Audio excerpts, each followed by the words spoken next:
और दोस्तों, आज मैं मार्ग शीर्ष गुरुवार महालक्ष्मी व्रत कथा लेकर के आई हूँ। कथा को अंत तक जरूर सुनिएगा।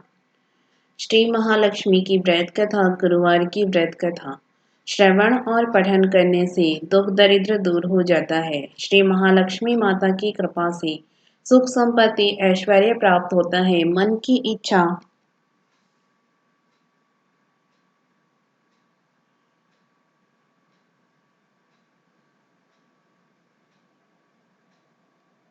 पूरी होती है। श्री महालक्ष्मी माता के अनेक रूप तथा नाम हैं।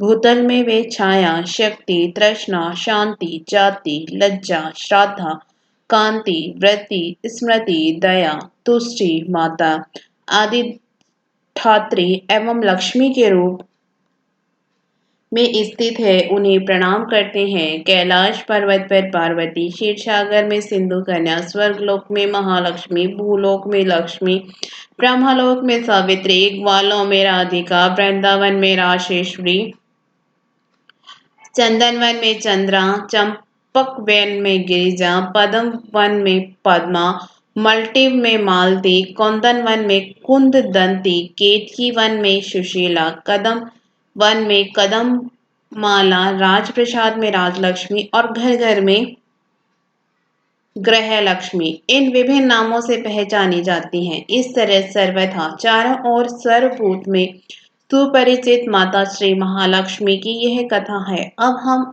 इसका श्रवण पठन करेंगे। भारतवर्ष में सौराष्ट्र देश में द्वापर युग की यह कहानी हुई। सौराष्ट्र में उस समय भद्रश्रवा नाम के राजा थे। वे बड़े पराक्रमी राजा थे। 4 वेद, 6 शास्त्र, 18 पुराणों का उन्हें ज्ञान था। उनकी रानी का नाम सुरित चंद्रिका था। रानी दिखने में सुंदर और सुलक्षणा थी तथा पतिव्रता थी। उन दोनों को 7 पुत्र तथा उसके बाद एक कन्या का वरदान मिला था। कन्या का नाम श्याम बाला था।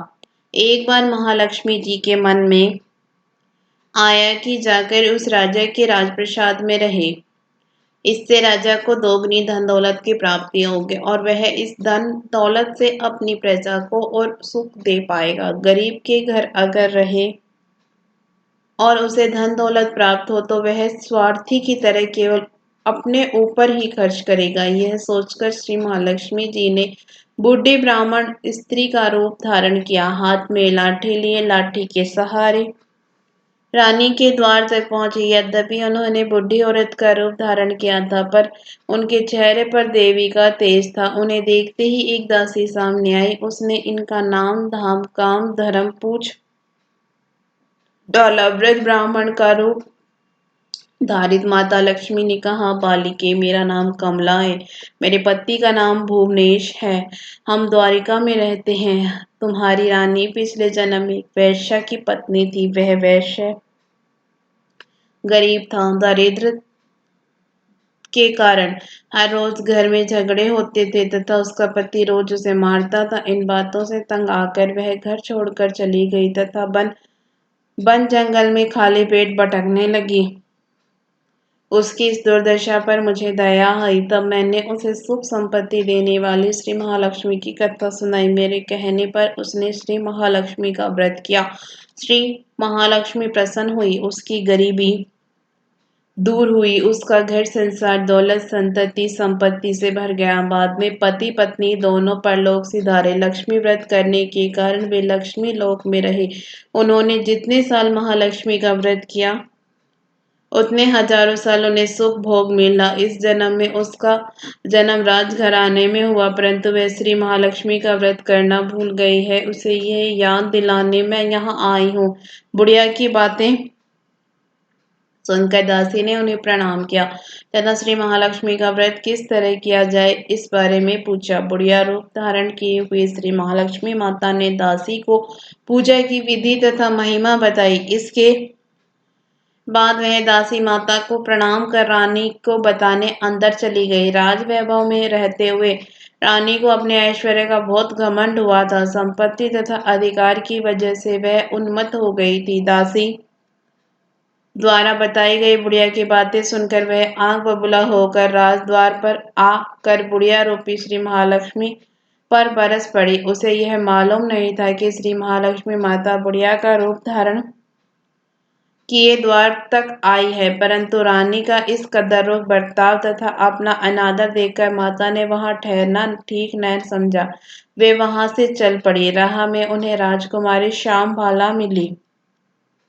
उन्होंने श्यामबाला को सारी बात बताई। श्यामबाला ने अपनी ओर से श्री महालक्ष्मी माता से क्षमा मांगी। माता को उस पर दया आई। उन्होंने श्यामबाला को श्री महालक्ष्मी व्रत के बारे में बताया।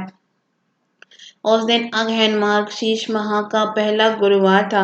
श्यामबाला ने परम श्रद्धा से श्री महालक्ष्मी का व्रत रखा। फल स्वरूप राजा सिद्धेश्वर के सुपुत्र मालाधर से उसका विवाह हुआ। वह धन दौलत ऐश्वर्य वैभव से मालामाल हो गई। पति के साथ ससुराल में आनंद से दिन बिताने लगी। इधर श्री महालक्ष्मी का रानी पर प्रकोप हुआ। फलस्वरूप राजा भद्रश्रवा का राज्य एवं राज कारोबार नष्ट हो गया।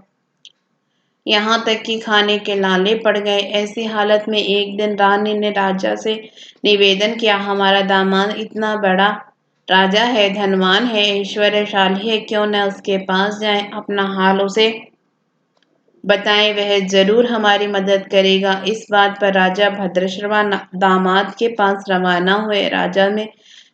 राज्य में पहुंचकर एक तालाब के किनारे थोड़ी देर विश्राम लेने के लिए ठहरे। तालाब से पानी लेने आते जाते दासियों ने उन्हें देखा। उन्होंने विनम्रता से उनकी पूछताछ की। जब उन्हें यह मालूम हुआ कि वे रानी श्यामबाला के पिता हैं, तो दौड़ते हुए जाकर उन्होंने रानी को सारी बात बताई। रानी ने दासी के हाथ राज परिधान भेजकर बड़े ठाट से उनका स्वागत तथा आदर सत्कार किया, खान पान करवाया। जब वे लौटने लगे तो सोने की मोहरों से भरा घड़ा दिया। राजा भद्रश्रवा जब वापस लौटे तो उन्हें देखकर रानी सूरज चंद्रिका खुश हुई। उन्होंने सोने की मोहरे से भरे घड़े का मुंह खोल पर हाय भगवान, घड़े में धन के बदले कोयले मिले। यह शब्द श्री महालक्ष्मी के प्रकोप से हुआ। इस प्रकार दुर्दशा में और कई दिन बीत गए। इस बार रानी स्वयं अपनी कन्या के पास गई। वह दिन अगहन माह का अंतिम गुरुवार था। श्यामबाला ने श्री महालक्ष्मी का व्रत किया, पूजा की, अपनी माता से भी व्रत करवाया। इसके बाद रानी अपने घर आई। श्री महालक्ष्मी का व्रत रखने पर उसे फिर से अपना राजपाट, धन दौलत, ऐश्वर्य प्राप्त हुआ। वह फिर से सुख शांति आनंद में जीवन बिताने लगी। कुछ दिनों बाद राजकन्या श्यामबाला अपने पिता के घर आई। उसे अपने घर देखकर सूरज चंद्रिका को पुरानी बातें याद आई। यही कि श्यामबाला ने अपने पिता को घड़ा भरा कोयला दिया था और उसे तो कुछ भी नहीं दिया था। इसी कारण श्यामबाला को पिता के घर आने पर उसका कोई आदर आतिथ्य नहीं हुआ, बल्कि अनादर हुआ। पर उसने इस बात का बुरा नहीं माना। अपने घर लौटते समय उसने पिता के घर से थोड़ा नमक ले लिया। अपने घर लौटने पर उसके पति ने पूछा, अपने मायके से क्या लाई हो? इस पर उसने जवाब दिया, वहां का सार लाई हूँ। पति ने पूछा, इसका मतलब क्या है? श्यामबाला ने कहा, थोड़ा धीरज रखो, सब मालूम हो जाएगा। उस दिन श्यामबाला ने सारा भोजन नमक डाले बिना बनाया और परोसा। पति ने खाना चखा। सारा खाना नमक बिना इसलिए स्वाद न आया। फिर श्यामबाला ने थाली में नमक डाला। इसे सारा भोजन स्वादिष्ट लगने लगा।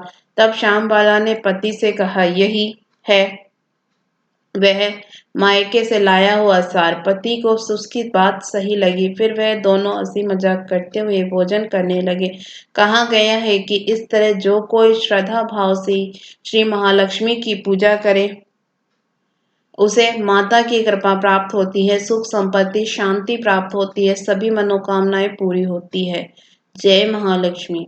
आपको कथा पसंद आई हो तो वीडियो को लाइक जरूर करिएगा। इसी तरह की कथा कहानियों के लिए हमारे चैनल को सब्सक्राइब भी जरूर करिएगा। धन्यवाद।